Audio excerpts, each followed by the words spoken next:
I never took Joe Rogan's podcast seriously, and here's the reason I think why. So I'm originally from the Bay Area, and growing up, I would watch a lot of reruns of TV shows.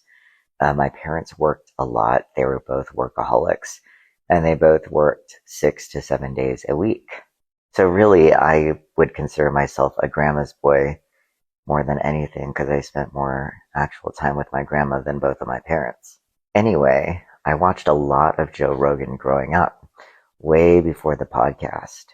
And it was on a show from the 90s called News Radio. The show starred many comedic actors that I still watch here and there, like Dave Foley. I was also a fan of Kids in the Hall from Canada. It's like SNL from Canada, also produced by Lauren Michaels. It also starred Candy Alexander, the late and beloved Phil Hartman, Lauren Graham, Andy Dick. It was such a good show, and I loved it growing up. The thing is that Joe Rogan played a character named Joe Gorelli, and on the show, he was this silly electrician. So in the back of my head, I think I typecasted Joe Rogan. He was kind of like the friend in this show that was like, oh, you're being silly. Like nobody would take him seriously.